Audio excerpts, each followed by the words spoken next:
Hello everyone, again welcome back.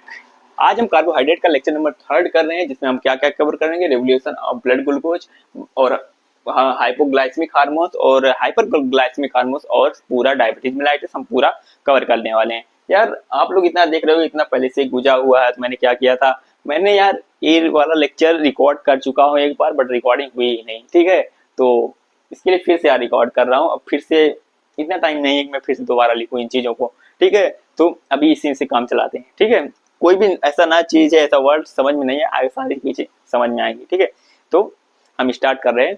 इससे पहले यार एक रिक्वेस्ट है, डिस्क्रिप्शन में आपको टेलीग्राम चैनल का लिंक मिल जाएगा, जहाँ पे आपको प्रीवियस ईयर के क्या यूनिवर्सिटी एग्जाम के पेपर मिल जाएंगे और जो है बहुत सारी ई बुक्स मिल जाएंगे। बहुत सारे स्टूडेंट मुझे बार बार मैसेज करते हैं, भैया मेरे पास बुक्स नहीं है, कैसे क्या करूं। तो यार मैंने ऑलरेडी बहुत सारी बुक्स जो है डाल रखी है, वहां पे जाके डाउनलोड कर सकते हो, पढ़ सकते हो, अच्छा स्कोर करोगे उससे भी। ठीक है, सारी आपकी जो आईएनसी सिलेबस के अकॉर्डिंग ही बुक है। कुछ बुक्स थोड़ा सा एक्स्ट्रा मिलेंगी, क्योंकि फॉरेनर्स की बुक्स हैं, वो काफी अच्छी बुक्स हैं तुम्हारे लिए। ठीक है, और इसके अलावा टेलीग्राम डिस्कशन ग्रुप भी है, उसको भी ज्वाइन कर लो। कोई भी रिक्वायरमेंट हो, कोई भी चीज ना समझ, डायरेक्टली मैसेज कर सकते हो। ऑलरेडी मैं कोशिश करता हूँ पूरी पूरी की रिप्लाई करूँ। ठीक है यार, बहुत सारे स्टूडेंट मुझे बार बार मैसेज करते हैं, मतलब भैया अगला लेक्चर कब आएगा, अगला लेक्चर कब। आज भी किसी ने मैसेज किया था कि कार्बोहाइड्रेट का अगला लेक्चर कब आएगा, लास्ट लेक्चर है। यार मैं बता दूं, क्लियरली बता दूं, हम जो है 5th सेमेस्टर के स्टूडेंट, हमारी कम्युनिटी पोस्टिंग चल रही है इस टाइम पे। तो क्या होता है कि सुबह 8 बजे निकलना होता है, 4 बजे तक फिर वापस आ पाते हैं। बहुत सारी चीजें होती हैं यार बीच में मैनेज करने के लिए। फिर भी हम कोशिश करते हैं टाइमली आपको लेक्चर प्रोवाइड कर सकें। लास्ट टाइम भी हमने प्रॉमिस किया था कि आपको एग्जाम से पहले सब कुछ प्रोवाइड करेंगे, हमने पूरी तरीके से प्रोवाइड करी थी। इस बार भी मैं बता रहा हूँ, फंडामेंटल आपकी जून तक खत्म हो जाएगी। इसके अलावा जो बायोकेमिस्ट्री है, मैं स्टार्टिंग में ही खत्म कर दूंगा। इसके बाद हम न्यूट्रिशन स्टार्ट करेंगे। ठीक है, तो इससे रिलेटेड आपको परेशान होने की जरूरत नहीं है। मैं टाइम से पहले सारी चीजें क्या करूंगा, कवर करने की पूरी पूरी कोशिश करूंगा, और कवर करूंगा भी। लास्ट में एमसीक्यू भी करवाया था, इस बार भी एमसीक्यू करवाऊंगा। ठीक है, तो यार परेशान ना हुआ करो, जल्दी कवर करेंगे सब कुछ। ठीक है, तो चलिए स्टार्ट करते हैं। आपका रेगुलेशन ऑफ ब्लड ग्लूकोज। ठीक है, नॉर्मल रेंज की अगर बात करें तो 60 to 90 mg पर 100 ml होती है नॉर्मल। कई बुक्स में ये लिखा हुआ है और कई जगह आपको 60 to 100 mg पर डीएल मिल जाएगा। ठीक है, तो दोनों चीजें करेक्ट हैं। ठीक है, आपको परेशान होने की जरूरत नहीं है। ठीक है, तो ये आपकी नॉर्मल रेंज है ब्लड ग्लूकोज लेवल की। अगर बाई हार्मोन्स की बात करें, इसमें क्या है, आपका इंसुलिन, ठीक है, जो क्या करता है, निगेटिव इफेक्ट शो करता है, और कुछ हार्मोन्स जो क्या करते हैं, पॉजिटिव इफेक्ट शो करते हैं। ये आपकी ब्लड ग्लूकोज है। ठीक है, ये आप मान लो कोई ब्लड है, इसमें जो है ब्लड ग्लूकोज है। ठीक है, इसमें क्या करता है, इंसुलिन क्या करता है, ब्लड ग्लूकोज लेवल को कम करने का काम करता है। और आपके ये हार्मोन लाइक ग्लाइकोजन है, इपिनेफ्रिन है, ग्लूकोकॉर्टिकॉइड है, एडनोकॉर्टिकॉइड्स हार्मोन्स हैं, और ग्रोथ हार्मोन है, और थायरोक्सिन हार्मोन है। ये क्या करते हैं, आपके ब्लड ग्लूकोज लेवल को बढ़ाने का काम करते हैं। ठीक है, इसके अलावा हाइपोग्लाइसेमिक हार्मोन्स की बात करें, हाइपोग्लाइसेमिक हार्मोन केवल एक अकेला हार्मोन है, जो कि आपका इंसुलिन। अगर इंसुलिन में यानी कि बीटा सेल ऑफ पैंक्रियाज में कोई भी प्रॉब्लम आ जाती है, तो क्या होगा कि आपके ब्लड ग्लूकोज बढ़ जाएगा। जब ब्लड ग्लूकोज बढ़ जाएगा, काफी लॉन्ग टाइम तक बढ़ा रहेगा, तो क्या हो जाएगा, कंडीशन राइज हो जाएगी डायबिटीज मेलाइटिस की। ठीक है, अगर हम बात करें हाइपोग्लाइसेमिक हार्मोन की, hypoglycaemic hormone only insulin hormone show hypoglycaemic hormone, अकेला इंसुलिन ही है जो शो करता है हाइपोग्लाइसेमिक एक्शन। ठीक है, इसके बाद it is produced by the beta cell of isolate of Langerhans of pancreas. कहां से, beta cell of Langerhans of pancreas से निकलता है आपका इंसुलिन। ठीक है, अगर कोई भी डिफेक्ट आया, कोई भी प्रॉब्लम आई बीटा सेल में या कोई पैंक्रियाज में, क्या होगा, इंसुलिन सिक्रीट होना बंद हो जाएगा। जब इंसुलिन सिक्रीट बंद होना हो जाएगा, क्या होगा, अपने आप ब्लड ग्लूकोज लेवल बढ़ जाएगा। ठीक है, जब ब्लड ग्लूकोज लेवल बढ़ गया, सीधे सीधे कंडीशन एराइज किसकी होगी, डायबिटीज मेलाइटिस की। इसको हम कनेक्ट करेंगे अभी थोड़ी देर बाद। ठीक है, it is containing two polypeptide chain, two polypeptide chain यानी प्रोटीन से मिलके बना होता है। ठीक है, आपने पढ़ रखा हो क्लास 12th बायोलॉजी में, एनसीईआरटी बायोलॉजी में, वहां पे ई लिली कंपनी थी जिसने क्या किया, सबसे पहले इंसुलिन बनाया था चेन ए और चेन बी को जोड़ के। ठीक है, पढ़ रखा होगा आपने। Insulin lower blood glucose concentration by increasing Uptake of glucose by the extra hepatic tissue. Extra hepatic tissue पता कहाँ पे होता है, एक्स्ट्रा हेपेटिक टिश्यू जो होते हैं वो आपके होते हैं लीवर में क्या करता है, लीवर में स्टोरेज का काम करता है ग्लाइकोजन के रूप में। ठीक है, तब क्या करता है, ब्लड से ग्लूकोज का लेवल, ग्लूकोज निकल गया तो कहाँ पे जाके स्टोर हो गया, आपके extra hepatic cell of liver में। ठीक है, उसके बाद क्या होता है, इट्स प्रमोट ग्लाइकोलिसिस, ग्लाइकोलिसिस को प्रमोट करता है, यानी ग्लूकोज से पायरुवेट में बनाएगा, एनर्जी रिलीज करवाएगा, और क्या करेगा, ग्लाइकोजेनेसिस, ग्लाइकोजेनेसिस यानी कि ग्लूकोज से ग्लाइकोजन बनाने का काम में हेल्प करेगा। ठीक है, both in the liver and the muscles, क्या करेगा, लीवर और मसल्स में स्टोर होंगे, at the same time suppress glycogenolysis, glycogenolysis यानी कि ग्लाइकोजन से ग्लूकोज में कन्वर्ट होने से रोकेगा उसको, and in the liver and the kidney and also suppress gluconeogenesis, gluconeogenesis यानी कि आप समझ रहे हो कि जो आपकी प्रोटीन है, आपकी फैटी एसिड्स हैं, फैट्स हैं, उनको क्या करेगा, ग्लूकोज में कन्वर्ट होने से रोकेगा। ठीक है, ये रहा आपका हाइपोग्लाइसेमिक हार्मोन। इसके बाद हम बात करेंगे हाइपरग्लाइसेमिक हार्मोन, जो क्या करते हैं, ब्लड ग्लूकोज लेवल को बढ़ाने का काम करते हैं।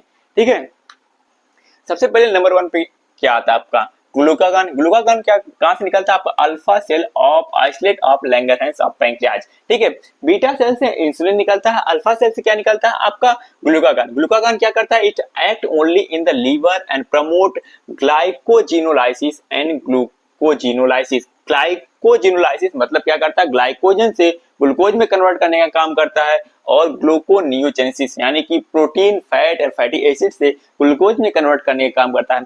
अगर ये कंटिन्यूसली कन्वर्ट करता रहेगा तो क्या हो जाएगा, आपको डायबिटीज हो जाएगा। बट ये कंटिन्यूसली नहीं करता है, ये जब जरूरत होती है बॉडी को, या कोई हैवी वर्क कर रहे हो या कोई वर्कआउट कर रहे हो दैट टाइम, या कहीं पे जब मेमोरी का यूज कर रहे हो काफी ज्यादा, तब दैट टाइम भी क्या करता है, ग्लूकोज की जरूरत पड़ती है। ठीक है, तो उस टाइम ये वर्क करते हैं। ठीक है, हमेशा नहीं तो हमेशा अगर करते रहेंगे वर्क, क्या जो स्टोर है ग्लाइकोजन उसको ग्लूकोज में बदलते रहेंगे तो बहुत सारे कॉम्प्लिकेशन आना स्टार्ट हो जाएगा, डायबिटीज हो ही जाएगा। कि हमेशा नहीं करते हैं, जब इनको जरूरत होती है, बॉडी को जरूरत होती है, तो उनके पास रिस्पॉन्स जाता है, हाँ चलो अब ग्लूकोज बनाओ। ठीक है, तब ये करते हैं। ठीक है, इसके बाद क्या था आपका इपिनेफ्रिन। इपिनेफ्रिन कहाँ से निकलता है, इसको क्या बोलते हैं, एड्रेनलिन हार्मोन भी बोलते हैं। एड्रेनलिन हार्मोन को हम क्या बोलते हैं, इसके अलावा एड्रेनलिन हार्मोन को फ्लाइट एंड फाइट हार्मोन भी बोलते हैं। ठीक है, ये जब कोई अचानक से कोई मतलब बहुत ज्यादा बुरी सिचुएशन होती है, क्रिटिकल सिचुएशन होती है, यानी कि लाइक आपके पीछे कुत्ता पड़ा हुआ है या शेर देख लिया, दैट टाइम क्या होते हैं कि आपकी आंखें बड़ी हो जाएंगी और आप उसको वहां से जान बचा के भागने की कोशिश करोगे, तब ये निकलता है आपका एड्रेनल हार्मोन। तब क्या करते हैं बॉडी, क्या अगर आप भाग रहे हो बहुत तेजी से, तब क्या बॉडी को ग्लूकोज की जरूरत पड़ेगी ना, तब ये वर्क करता है वहां पे। ठीक है, हमेशा वर्क नहीं करता है।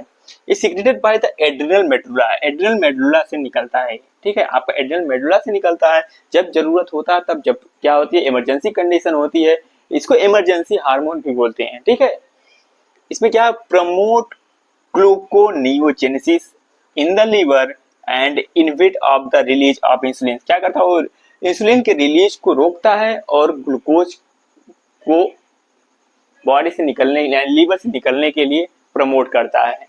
दो चीजें करता है, एक साथ करता है।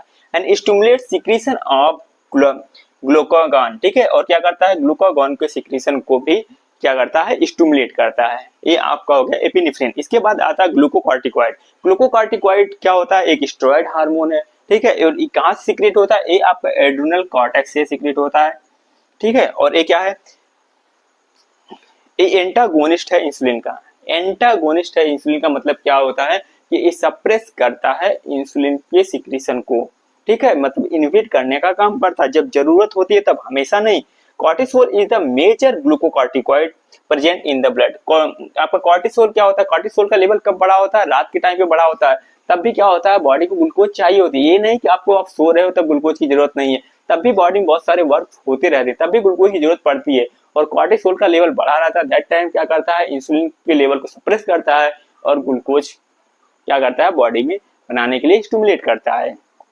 ठीक है, it's promote the protein catabolism of muscle. ठीक है, जब क्या होता है ग्लूकोनियोजेनेसिस, यानी बहुत टाइम से फास्टिंग पे हो, तब भी क्या करता है, स्टिमुलेट करता है ग्लूकोनियोजेनेसिस के लिए, आपकी प्रोटीन्स, फैटी एसिड्स और फैट्स जो होते हैं उनको कन्वर्ट करता है ग्लूकोज में। ठीक है, इसके बाद क्या है, promote gluconeogenesis in the liver. Same चीज है, जब क्या करेगा, प्रमोट प्रोटीन कैटाबॉलिज्म करेगा, तो ग्लूकोनियोजेनेसिस होगी जो भी लीवर में होगी। ये सेम चीज है लिवर और मसल सेल्स में होगी। Stimulate lipolysis and inhibit the glucose oxidation, ठीक है, लिपोलाइसिस को प्रमोट करेगा यानी फैटी एसिड और लिपिड से ग्लूकोज को बनाने के काम में हेल्प करेगा और लिमिट करेगा ग्लूकोज ऑक्सीडेशन को, ठीक है।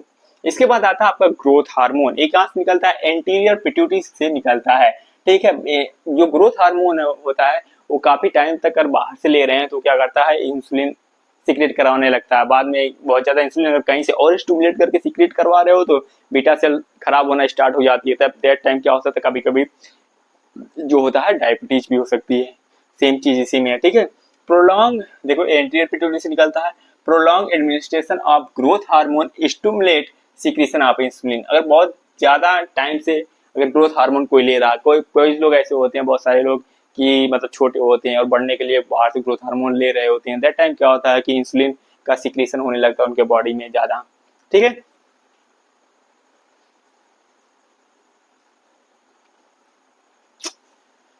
ठीक है, सीक्रेट करने लगेगा तो क्या हो जाएगा, हाइपरग्लाइसीमिया और हाइपोग्लाइसीमिया होगा, हाइपरग्लाइसीमिया नहीं होगा, ठीक है। इसके बाद क्या होगा, increases insulin secretion beta cell और exhausted producing diabetes like situation, diabetes like situation आना स्टार्ट हो जाएगी, ठीक है, और बीटा सेल एग्जॉस्ट हो जाएगी और क्या हो जाएगा, decrease glucose uptake and utilisation by muscles, ठीक है, मसल्स में यूटिलाइज ही नहीं होंगी, ठीक है, ग्लूकोज।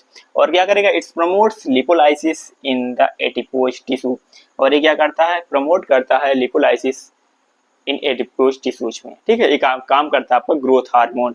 इसके बाद है थायरॉक्सिन, थायरॉक्सिन ये कहाँ पे वर्क करता है, आपका इंटेस्टाइन पे, ये निकलता है कहाँ से, थायराइड ग्लैंड से निकलता है और स्टिमुलेट करता है आपका इंटेस्टाइनल एब्जॉर्प्शन ऑफ ग्लूकोज, ये वर्क करता है डायरेक्टली इंटेस्टाइन पे, वहां से अपटेक कराने का काम करता है ग्लूकोज का, and promote glycogenolysis as well as the gluconeogenesis in the liver, ठीक है, and also causes the destruction of insulin, ठीक है, इंसुलिन के डिस्ट्रक्शन में भी ये हेल्प करता है आपका थायरॉक्सिन। ये जो है आपके हाइपरग्लाइसेमिक हार्मोन्स हैं, ठीक है। इसके बाद हम देखेंगे कि बहुत ज्यादा जब क्या होता है कि ये हार्मोन्स निकलना स्टार्ट हो जाते हैं या तो फिर जो है इंसुलिन बीटा सेल आप पैंक्रियाज में कोई प्रॉब्लम आ जाती है, तब दैट कंडीशन में डायबिटीज की कंडीशन एराइज होती है। इसके बाद हम देखेंगे आपकी डायबिटीज मेलाइटस, ठीक है। तो ठीक है, अब हम बात करेंगे डायबिटीज मेलाइटस, ठीक है। डायबिटीज मेलाइटस को हम प्राइमरी डिनोट करते हैं डीएम से, अब हर जगह आपको डीएम ही लिखा हुआ मिलेगा, मैं डायबिटीज मेलाइटस बार बार नहीं लिखूंगा, ठीक है। Diabetes mellitus is the group of metabolic diseases, ठीक है, ग्रुप ऑफ मेटाबॉलिक डिजीजेस, बहुत सारी डिजीजेस हो जाती है, इसमें बहुत सारे मल्टीपल ऑर्गन फेलियर होता है डायबिटीज में, ठीक है। इसमें क्या होता है, in which there are high blood sugar level of the prolong period, मतलब काफी टाइम तक जो है क्या होगा, ब्लड में शुगर का लेवल ज्यादा होगा, तब दैट कंडीशन में क्या हो जाएगा, डायबिटीज मेलाइटस की कंडीशन एराइज हो जाएगी, ठीक है। इसमें क्या होता है, नॉर्मल रेंज मैंने ऑलरेडी बता दिया 60 to 90 mg पर 100 ml होता है, या 60 to 110 mg पर dl होता है, ठीक है, ये मैंने ऑलरेडी बता दिया नॉर्मल रेंज का। ये इस रेंज से ऊपर मतलब बहुत सारी और कंडीशंस हैं, आगे जब मैं इन्वेस्टिगेशन बताऊंगा तो उसमें बहुत सारी कंडीशंस उसमें बताऊंगा कि कितने से कितना हो जाएगा तब डायबिटीज मेलाइटिस की कंडीशन एराइज हो जाएगी, बट नॉर्मल कंडीशन मान के चलो, इससे ज्यादा अगर हो जाता, काफी लॉन्ग टाइम तक रहता है, तब क्या हो जाएगा, डायबिटीज मेलाइटिस की कंडीशन एराइज होगी, ठीक है। When this exceeded is called hyperglycaemia, ठीक है, and the persistent hyperglycemia may be a result of diabetes mellitus, persistent hyperglycemia में भी मतलब काफी लॉन्ग टाइम तक रहेगी कंडीशन, तब जाके डायबिटीज मेलाइटस होगी, मतलब एक दो दिन के लिए कई बार ऐसा हुआ बहुत ज्यादा मीठा खा लिया, तुमने जाके रैंडम ब्लड शुगर चेक करवा लिया, ब्लड में ग्लूकोज का लेवल बहुत ज्यादा दिख रहा, 200 प्लस दिख रहा, तो क्या कर लो, मान लो डायबिटीज मेलाइटस हुआ, नहीं, ऐसा कुछ नहीं होता, ठीक है। ये होता है प्रोलॉन्ग रहे, काफी टाइम तक रहे, फास्टिंग करने के बाद मतलब बहुत टाइम से भूखे हो, तब जाके रैंडम ब्लड शुगर करवा लिया और तुम्हारा क्या आ रहा है, 110 से ज्यादा आ रहा है, अप्रॉक्स 200 आ रहा है, तब कंडीशन होगी। डायबिटीज मेलाइटस की हमेशा नहीं होती है, ठीक है। टाइप ऑफ डायबिटीज मेलाइटस की अगर बात करें तो ये मेनली क्या होता है कि 3 टाइप का होता है मेनली। उसमें भी मेजर 2 टाइप का होता है, टाइप 1 और टाइप 2। ये जो गेस्टेशनल डायबिटीज है ये क्या होता है, रिवर्सिबल होता है, ठीक है। क्या होता है, प्रेग्नेंट वुमेन में मेनली होता है, बट क्या आफ्टर बेबी बर्थ क्या होता है कि वो कुछ टाइम के बाद अपने आप वो खत्म हो जाता है। बट कई बार होता है वो रह भी जाता है, बट ये तो ह्यूमन बॉडी है, कुछ भी हो सकता है। टाइप 1 में क्या है, डायबिटीज मेलाइटस इंसुलिन डिपेंडेंट होता है। इसमें क्या होता है, ये जुवेनाइल फेज में होता है, बच्चों में होता है। इसका कॉजेज जो अननोन होता है, कई बार हेरिडिटी भी होता है, बट मेनली जो है बच्चों में को अफेक्ट करता है। और इंसुलिन क्या होता है, बचपन से ही लेनी पड़ती है। बट क्या होता है, ये इसकी इस कंडीशन जो डायबिटीज 1 है, कई बार पता नहीं चलता। बहुत सारे बच्चों को कई बार पता नहीं चलता, काफी लेट पता चलता है, आफ्टर 10 ईयर, मतलब 12 ईयर, काफी टाइम बाद पता चलता है। हमारे केस सामने भी इमरजेंसी में कई सारे ऐसे केस सामने मिले थे कि कुछ बच्चों को स्टार्टिंग में उनके फैमिली मेंबर्स को पता ही नहीं था कि इसको डायबिटीज है, बट आफ्टर एडमिटेड मतलब सिम्टम्स एराइज होना स्टार्ट हुए, बट कोई पता ही नहीं लगा पा रहा। बट क्या जब रूटीन चेकअप होता है रैंडम ब्लड शुगर का, तब उसमें सामने आता है कि इसको तो डायबिटीज है। बाद में और फर्दर इन्वेस्टिगेशन होता है तो पता चलता है कि इसको जुवेनाइल डायबिटीज है, टाइप 1 डायबिटीज है, ठीक है। ऐसी कंडीशंस एराइज होती हैं, ठीक। मेनली जो होता है वो लो पॉवर्टी के लोग होते हैं, उनमें ये कंडीशन पता ही नहीं चलता है। जिनके पास पैसे हो तो हमेशा करवाते रहते हैं ना बॉडी चेकअप, बट जिनके पास पैसे ही नहीं है, खाने के लिए पैसे नहीं, तो कहाँ से करवाएंगे। ऐसी कंडीशन होती है उनमें। क्या होता है, टाइप 2 डायबिटीज मेलाइटस जो होती है नॉन इंसुलिन डिपेंडेंट होती है। इसमें क्या हो रहा है कि कोई पेशेंट जो है काफी टाइम तक इंसुलिन ले रहा है और रेजिस्टेंट हो गया, ठीक है, तो दैट कंडीशन में क्या होती है, type 2 diabetes condition non insulin dependent, ठीक है। इसके बाद क्या होता है, आपकी गेस्टेशनल डायबिटीज मैंने ऑलरेडी बता दिया। अब बात करते हैं टाइप 1 डायबिटीज मेलाइटस, ठीक है। इंसुलिन इंडिपेंडेंट डायबिटीज मेलाइटस, इस टाइप से भी आपको लिखा मिल सकता है कभी कभी IDDM, ठीक है। Result from the pancreatic failure of produce enough insulin, ठीक है। क्या हो जाए कि स्टार्टिंग से ही पैंक्रियाज में कोई प्रॉब्लम है, उसके बीटा सेल में कोई प्रॉब्लम है, वो एनफ इंसुलिन ही प्रोड्यूस नहीं कर पा रहा है। दैट टाइम में क्या होता है कि आपकी कंडीशन एराइज हो जाती है। और मेनली क्या होता है, जुवेनाइल डायबिटीज इसको बोलते हैं, बच्चों में होती है। और कॉजेज जो इसका अब तक पता नहीं चल पाया, अननोन है, ठीक है। इसके बाद हम टाइप 2 डायबिटीज मेलाइटस की बात करते हैं, NIDDM यानी कि non insulin dependent diabetes mellitus. Beginning with the insulin resistant, क्या होता है, इंसुलिन से रेजिस्टेंट हो जाता है in a condition in which cell fail to respond to insulin properly. और सेल क्या होती है कि इंसुलिन को एक्सेप्ट ही नहीं कर पाती है, उसको रिस्पॉन्ड ही नहीं करती है, ठीक है। क्या होता है, दैट कंडीशन ग्लाइकोजेनोलाइसिस, ग्लाइकोनियोजेनेसिस, जो भी वो होती है, ग्लाइकोलिसिस, ये सब चीजें कर ही नहीं पाती है बॉडी, ठीक है। ये क्या होता है, मेनली एडल्ट्स में होता है, ठीक है, मेनली एडल्ट्स में होता है। और क्या होता है, the primary causes is excessive body weight, मतलब ऐसे लोग जिनके बॉडी वेट बहुत ज्यादा है, सेडेटिव लाइफ स्टाइल है बहुत ज्यादा उनकी, ऐसी लाइफ स्टाइल ज्यादा काम नहीं करते हैं, बैठे रहते हैं, वहीं पे काम करते रहते हैं, ज्यादातर उनमें देखने को मिलता है। बट कई बार एक्सेप्शन भी है, बहुत सारे लोग वर्किंग भी होते हैं, बट उनको भी कंडीशन एराइज हो जाती है। तो ये तो एक्सेप्शन हर जगह है, मतलब बायोलॉजी में तो एक्सेप्शन है ही, ठीक है। एंड नॉट इनफ एक्सरसाइज, ये पहले बता दिया मैंने।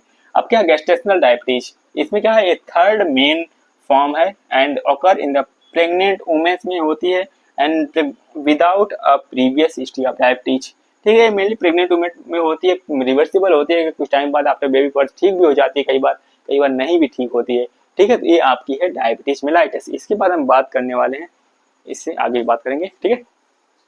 इसके बाद हम बात करेंगे डायबिटीज कीटो एसिडियोसिस की, ठीक है। डायबिटीज कीटो एसिडियोसिस जो होता है ये क्या है, डायबिटीज टाइप 1 का ही टाइप है, मतलब डायबिटीज टाइप 1 को ही बोलते हैं डायबिटीज कीटो एसिडियोसिस, ठीक है। इसमें होता क्या है, इसमें होता है जो है serious diabetes complication where the body produce excess blood acid.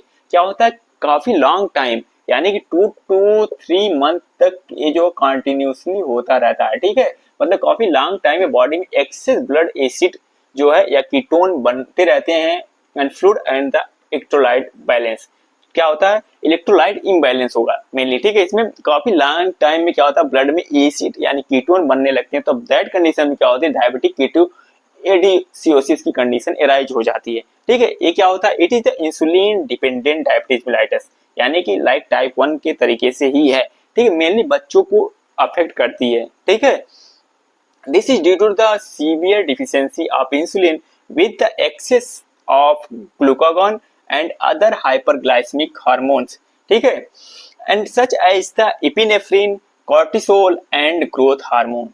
ये क्या करते हैं, ग्रोथ हार्मोन और आपका एपिनेफ्रिन कॉर्टिसोल का लेवल बढ़ जाता है और दैट कंडीशन में क्या होता है कि ब्लड में आपका बहुत ज्यादा एसिड हो जाता है और कीटोन्स एसिड ब्लड एसिड यानी कीटोन्स का जो लेवल बढ़ जाता है बॉडी में, दैट कंडीशन में डायबिटिक कीटोएसिडोसिस की कंडीशन एराइज हो जाती है। और क्या होता है, plasma free fatty acid concentration is increases lead to the increases production of ketone bodies of the liver. ठीक है, क्या हो जाता है, प्लाज्मा फ्री फैटी एसिड का कंसंट्रेशन बढ़ जाता है ब्लड में और इसकी वजह से क्या हो जाता है, increase production of ketone bodies in liver. That condition arise करती है आपकी डायबिटीज कीटोएसिडोसिस। इसमें भी क्या होता है, कंटिन्यूसली जो है इंसुलिन लेना पड़ता है। ठीक है, ये इंसुलिन डिपेंडेंट होता है। ठीक है, इसके बाद साइन एंड सिम्टम की बात करेंगे डायबिटीज मेलाइटस का। इसमें 3 चीजें याद रखना, 3P। ये जो है आपके मेजर है, कई बार पूछे गए हैं। ठीक है, और हमेशा कोई एग्जामिनर अगर पूछता है वाइवा में तब भी यही पूछता है कि 3P ऑफ डायबिटीज बताओ। ठीक है, 3P क्या होता है आपका, पॉलीयूरिया होता है, पॉलीडिप्सिया होता है, पॉलीफेजिया होता है। पॉलीयूरिया क्या, फ्रीक्वेंट यूरिनेशन, मतलब थोड़े कुछ टाइम बाद उसको यूरिनेशन आया, पानी बहुत ज्यादा पिएगा और यूरिनेट करने जाएगा बार बार, आपका पॉलीयूरिया का हो जाएगा फ्रीक्वेंट यूरिनेशन। पॉलीडिप्सिया क्या हो जाएगा, एक्सेसिव थ्रस्ट, बहुत ज्यादा प्यास लगी बहुत ज्यादा क्या करेगा, सुसु करने जाएगा। इसके बाद क्या हो गया, पॉलीफेजिया क्या है, इंक्रीज हंगर, मतलब बहुत ज्यादा उसको हमेशा लगता रहेगा खाना भूख लगी है। ठीक है, बॉडी में ब्लड का ग्लूकोज लेवल हमेशा बढ़ता रहेगा ऐसी कंडीशन में। ठीक है, ये 3 चीजें हैं, पॉलीयूरिया, पॉलीडिप्सिया एंड पॉलीफेजिया। इसके बाद क्या, अनएक्सप्लेन वेट लॉस, अपने आप खा भी रहा तभी उसका वेट लॉस हो रहा। ठीक है, एंड फटीग, जब बॉडी ग्लूकोज की यूटिलाइज नहीं कर पा रही तो फटीग तो होगा। ब्लर विजन ब्लर हो जाएगा, कई बार हो जाता है, कैटरेक्ट कंडीशन एराइज हो जाती है, रेटिनोपैथी हो जाती है, बहुत सारी कंडीशन हो जाती है डायबिटीज मेलाइटिस की वजह से। ठीक है, इसके बाद स्लो वुंड हीलिंग, क्या हो जाता है, कोई भी घाव लग गया तो उसकी हीलिंग जो है बहुत स्लो होती है। कई बार पैर में चोट लग जाती है, हीलिंग नहीं होता, उसको डायबिटिक फुट बोलते हैं। ठीक है, एंड फ्रीक्वेंट इन्फेक्शन, कोई भी थोड़ा सा भी इन्वायरमेंट चेंज हुआ या किसी और इन्फेक्शियस कंडीशन में गया, तुरंत उसको इन्फेक्शन हो जाएगा, कंटिन्यूसली फीवर उसको हो जाएगा, बहुत सारी चीजें हो जाती हैं। नमनेस एंड टिंगलिंग क्या हो जाएगा इसमें, नमनेस या टिंगलिंग मेनली क्या होते हैं कि हाथ पैरों में होती है, इसमें झंझनाहट होती रहती है हमेशा। ठीक है, और क्या हो, स्किन जो हो ड्राई रहेगी। ये आपका जो साइन एंड सिम्टम है डायबिटीज मेलाइटस के। ये 3P, polyuria, polyphagia, polydipsia, unexplain weight loss, fatigue, blood vision, slow wound healing, frequent infection, numbness and tingling and dry skin. ठीक है, ये मेनली आपके साइन एंड सिम्टम है डायबिटीज मेलाइटस के। ठीक है, इसके बाद हम डायग्नोसिस और इन्वेस्टिगेशन की बात करेंगे, ये लास्ट टॉपिक रहेगा। ठीक है, क्योंकि अभी हम इसके मैनेजमेंट के बारे में बात नहीं करेंगे क्योंकि वो HN में है, आप एडल्ट हेल्थ नर्सिंग में है मैनेजमेंट। ठीक है, वहां पे हम बात करेंगे पूरी तरीके से आपके मैनेजमेंट के बारे में। इसके बाद हम बात करेंगे डायबिटीज मेलाइटिस की इन्वेस्टिगेशंस की। ठीक है, डायग्नोस्टिक इन्वेस्टिगेशन की जो मेन है, मैं बस उनको लिखा हूँ। ठीक है, 1-2 और है, उसको अपनी बुक से देख लेना। ठीक है, बाकी जो मेन चीजें हैं बार बार एग्जाम में पूछी जाती है, बार बार वाइवा में पूछे जाती हैं और MCQ में मोस्टली बार आती है, उनके बारे में मैंने लिखा। सबसे पहले क्या है, फास्टिंग ब्लड ग्लूकोज, इसको FBG शॉर्ट फॉर्म में भी बोलता है। ठीक है, फास्टिंग ब्लड ग्लूकोज यानी कि major blood glucose after at least 8 hour of fasting, मतलब जो है रात को खाना खाया, पूरी रात मतलब भूखा रहेगा, सुबह उठेगा, उसके बाद सुबह कुछ भी नहीं खाना, सबसे पहले जाके सैंपल देना आपको। ठीक है, उसको हम बोलते हैं फास्टिंग ब्लड ग्लूकोज। इसकी नॉर्मल रेंज क्या होती है, 70 to 110 mg/dl, और डायबिटीज मेलाइटिस कंडीशन एराइज हुई ग्रेटर देन 126 mg/dl, मतलब 126 mg/dl से अगर ब्लड ग्लूकोज लेवल कंटिन्यूसली ज्यादा आ रहा, दैट कंडीशन में हम उसको डायबिटिक बोलेंगे। इसके बाद आता है पोस्ट प्रेंडियल ब्लड ग्लूकोज, इसको शॉर्ट में बोलते हैं PPBG। ठीक है, PPBG। ठीक है, इसमें मेजर आफ्टर 2 आवर अ मील, मतलब इसको मेजर करने, खाना खाने के 2 घंटे बाद मेजर करते हैं। ठीक है, इसकी नॉर्मल रेंज क्या होती है, 110 to 140 mg/dl। ठीक है, और डायबिटिक कंडीशन कब राइज हुई, greater than equal to 200 mg/dl, continuously 200 से ज्यादा जो है आ रही है ब्लड ग्लूकोज लेवल, तब क्या होगी, आपका पेशेंट डायबिटिक होगा। इसके बाद रैंडम ब्लड ग्लूकोज टेस्ट, देखा होगा हॉस्पिटल में जैसे जाते हैं, एक निडल ले आते हैं, यहाँ पे क्लिक करते चुबो देते हैं, थोड़ा सा ब्लड लेते हैं, एक मशीन होती है, स्टिप होती है, उसमें क्या करते हैं, लेते हैं, उसमें देख लेते हैं, उसको हम बोलते हैं रैंडम ब्लड ग्लूकोज लेवल। देखा होगा फर्स्ट टाइम में अगर ड्यूटी करी होगी तुम लोगों ने तो। ठीक है, रैंडम ब्लड ग्लूकोज लेवल क्या, measure at the random time a day, कभी भी इसको कर सकते हैं, खाना खाने के बाद, पहले, कभी भी कर सकते हैं। ठीक है, नॉर्मल रेंज क्या होती है, 70 टू 140 mg पर डीएल आएगा। ठीक है, खाना खाया ज्यादा आएगा, नहीं खाया तो कम आएगा। ठीक है, डायबिटीज कंडीशन कब एराइज हो जाएगी, 200 ग्रेटर देन 200 mg पर डीएल विद 3p, 3p वही पॉलीफेजिया, पॉलीडिप्सिया, पॉलीयूरिया, ठीक है, की कंडीशन में होगा डायबिटिक मेलाइटस। इसके बाद क्या, oral glucose tolerance test, OGTT। ठीक है, इसमें क्या करते हैं, पेशेंट को कुछ क्या करते हैं, शुगर देते हैं। ठीक है, क्या देते हैं इसमें, fasting venous blood sample after 12 to 16 hour, मतलब रात शाम को खाना खाया, पूरा नाइट कुछ भी नहीं खाया, सुबह उठा, उसको क्या करेंगे, फास्टिंग है अभी, उसके बाद फिर क्या करेंगे, there after 75 gram of glucose, 75 gram of glucose देते हैं। ठीक है, 1 ग्राम पर केजी ऑफ बॉडी वेट, मतलब 1 ग्राम, अगर वो 60 किलो का तो 60 ग्राम ही देंगे, तब 75 ग्राम नहीं देंगे। अगर उससे ज्यादा है अकॉर्डिंग टू बॉडी वेट हम देते हैं पर ग्राम। ठीक है, उसके बाद क्या क्या करेंगे, इच गिवन 200 या 200 से 300 ml ऑफ वाटर के साथ इसको देंगे, और क्या करेंगे, ब्लड सैंपल कलेक्ट करेंगे after 30 minute and till 2.5 hour, मतलब 30 मिनट के बाद 2 से लेके 2.5 घंटे तक क्या करेंगे, आधे आधे घंटे पर ब्लड सैंपल लेके चेक करते रहेंगे उसका। ठीक है, नॉर्मल रेंज जो होती है 110 टू 140 mg पर डीएल आएगी, और प्री डायबिटिक कंडीशन में आएगा 140 टू 200 mg पर डीएल। अगर आ रहा है तो प्री डायबिटिक होगा, और 200 से ज्यादा होगा आ रहा तो डायबिटिक कंडीशन एराइज होगी। ठीक है, इसके बाद आता आपका HbA1c, कलेक्टेड हीमोग्लोबिन। ठीक है, ये जब हमने दिया था सेकंड सेमेस्टर का एग्जाम, तो हमारे एग्जाम में वाला क्वेश्चन आया था। ठीक है, reflect average blood glucose over the past 2 to 3 month.